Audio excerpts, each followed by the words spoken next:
Herkese merhabalar. Kanalıma ve mutfağıma hoş geldiniz.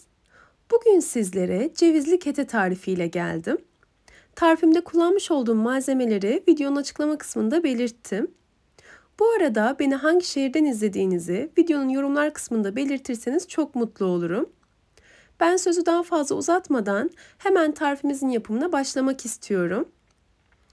İlk olarak yoğurma kabımıza ılık ısıtılmış 2 su bardağı sütü alalım. Parmağımızı yakmayacak derecede olması önemli sütün. Ne çok soğuk ne de çok sıcak olsun. Parmağımızı yakmayacak ısıda olsun.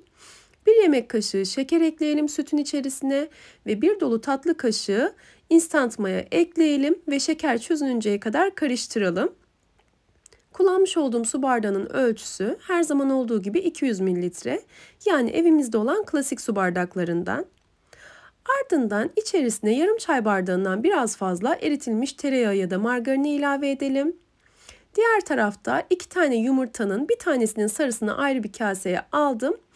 Bir tane tam, bir tanesinin de beyazını hamurun içerisine ekledim. Bu malzemeleri ekledikten sonra şöyle bir karıştırıyorum. Ayrı bir yerde 6,5 su bardağı unu hazırlamıştım. Unu kontrollü bir şekilde ekliyorum. Bir miktar un ekledikten sonra 1 dolu tatlı kaşığı tuzu ilave ediyorum. İlk olarak spatula ile karıştırıyorum. Hamurum biraz kıvam alsın, koyulaşsın. Sonrasında elimle yoğurma işlemine geçeceğim. Bunu da her seferinde, her tarifimde belirtiyorum. Unu kontrollü bir şekilde ekleyin. Benim kullandığım ölçülerle 6,5 su bardağı un tam olarak denk geldi. 6,5 su bardağı unla hamurumu istediğim kıvama getirdim. Ele yapışmayan yumuşak bir hamur yoğurmamız gerekiyor.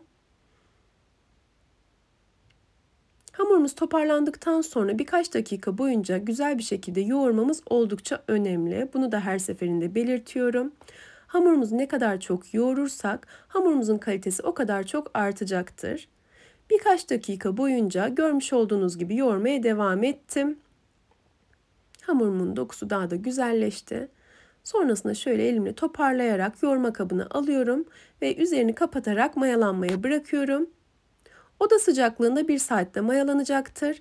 Ben 3-4 dakika kadar 50 derecelik fırını ısıtıyorum. Fırını 50 derecede ısıtıyorum ve orada yarım saat gibi kısa bir sürede çok güzel bir şekilde hamurumu mayalandırıyorum. Daha kısa sürede mayalanıyor. Siz de o şekilde yapabilirsiniz. Fırınınızı çok fazla ısıtmadan 50 derece gibi düşük bir derecede birkaç dakika ısıtın. Üzerini kapattığınız hamurunuzu fırına alın ve fırının kapağı kapalı bir şekilde hamurunuzu mayalandırabilirsiniz daha kısa sürede. Mayalanan hamurun havasını aldıktan sonra tezgaha alalım. Tezgaha aldıktan sonra hamurumu toparladım ve 8 eşit parçaya bölüyorum.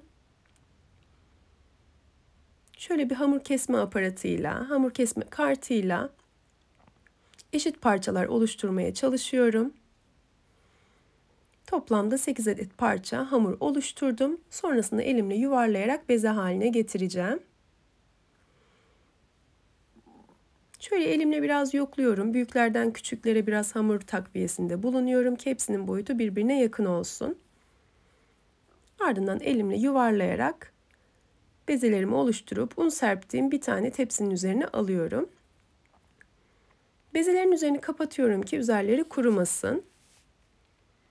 Bu şekliyle bir 5-10 dakika kadar bekletebilirsiniz. Vaktiniz yoksa hemen benim gibi açma işlemine de geçebilirsiniz.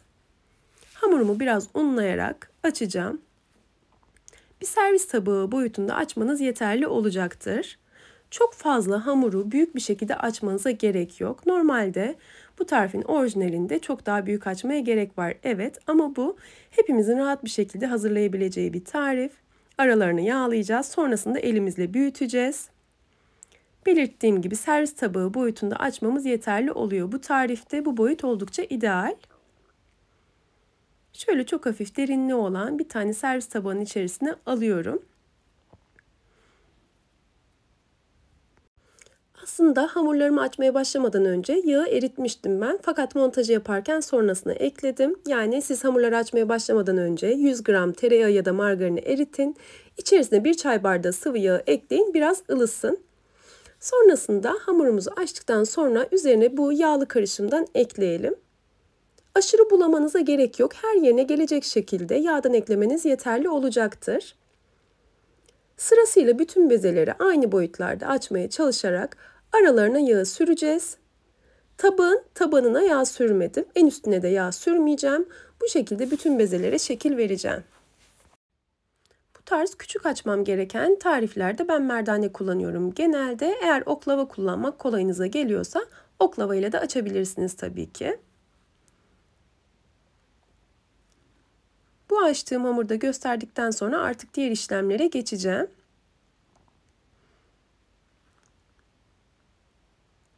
Bu hamurumu da istediğim boyuta getirdim. Onu da diğer hamurumun üzerine alacağım.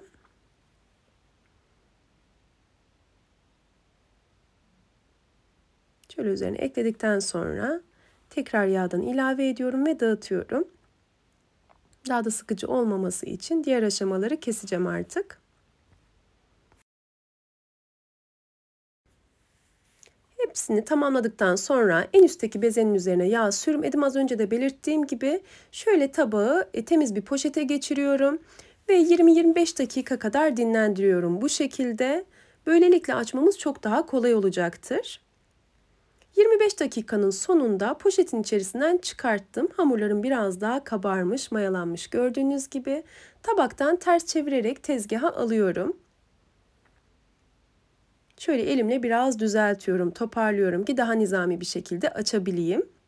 Zaten yumuşak bir hamurdu. Aralarındaki yağın sayesiyle birlikte çok daha rahat bir şekilde açılıyor. Yakından sizler de görüyorsunuz ne kadar rahat açıldığını.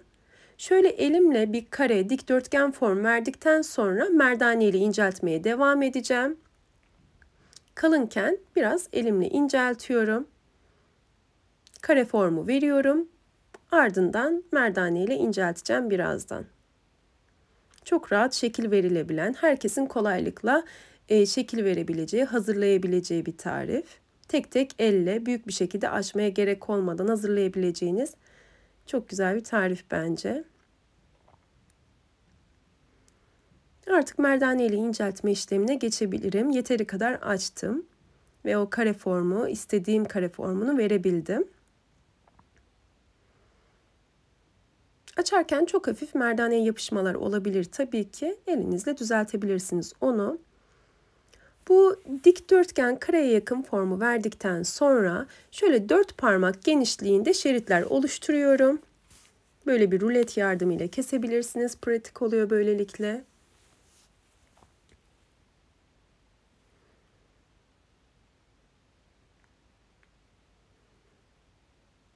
Bu oluşturmuş olduğumuz şeritleri rulo yapabiliriz. Ara katlarda yağ var. Siz ruletle uzun şeritleri oluşturmadan önce biraz daha böyle yağlı olsun isterseniz ve elinizde yağ kaldıysa açtıktan sonra hamurun üzerine tekrar yağdan dağıtabilirsiniz fırçayla. Ben direkt bu şekilde sarmaya başladım. Çünkü aralardaki yağın yeterli olacağını düşündüm. Sizin kendi zevkinize kalmış. Şöyle rulo yaptıktan sonra düz olan kısmı altta kalsın. Diğer kısma da hamurun ucunu katlayarak şöyle çukur bir form vermeye çalışalım. Çünkü orasına birazdan ceviz ekleyeceğim.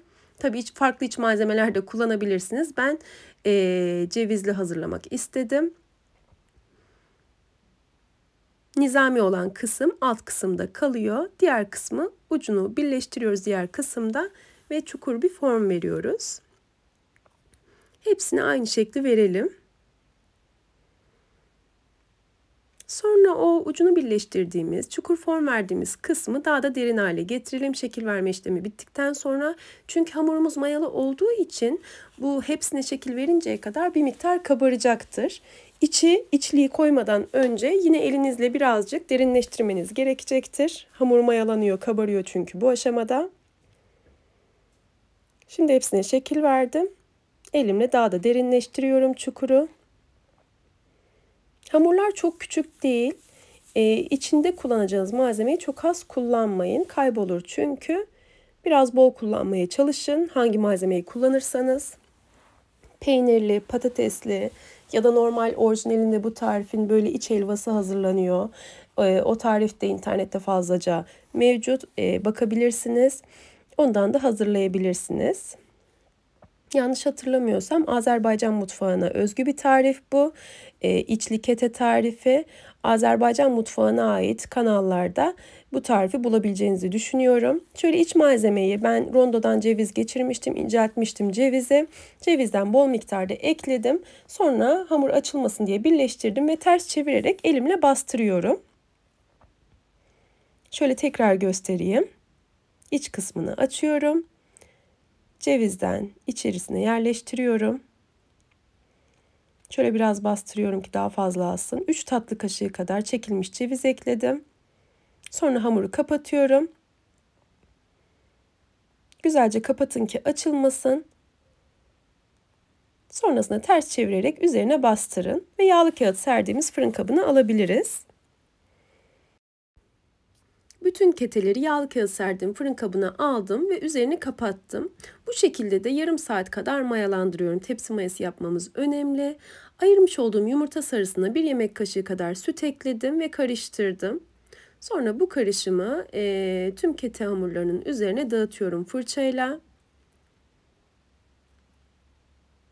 Üzerine dilerseniz susam, çörek otu, haşhaş ve benzeri malzemeler ekleyebilirsiniz. Tabii ki ben bu sefer sade bir şekilde hazırlamak istedim. Sade olmasını istedim. Fırınımı 180 derecede ısıtmıştım. 180 derecede önceden ısıtmış olduğum fırında benim ketelerim tam olarak 40 dakikada pişti. Fırından fırına pişme süresi farklılık gösterebilir. Kontrollü bir şekilde pişirin lütfen. Sıcağı çıktıktan sonra sizlere şöyle iç dokusunu göstermek istiyorum. Ben bu tarz mayalı hamura cevizi çok yakıştırıyorum. Onun için cevizli hazırladım bu sefer. Hem sizlere de farklı bir öneri olur diye düşündüm. Biz çok beğendik. Umarım sizler de denersiniz ve beğenirsiniz. Eğer tarifimi denerseniz ve beğenirseniz aşağıda yer alan beğen butonuna tıklarsanız çok mutlu olurum. Tarifimi buraya kadar izlediyseniz yine aşağıda yer alan abone ol butonuna tıklayarak yanındaki bildirim ziline basarsanız yeni tariflerimden anında haberdar olabilirsiniz. Yeni tariflerde görüşmek ümidiyle. Sağlıkla ve afiyetle kalın. Hoşça kalın.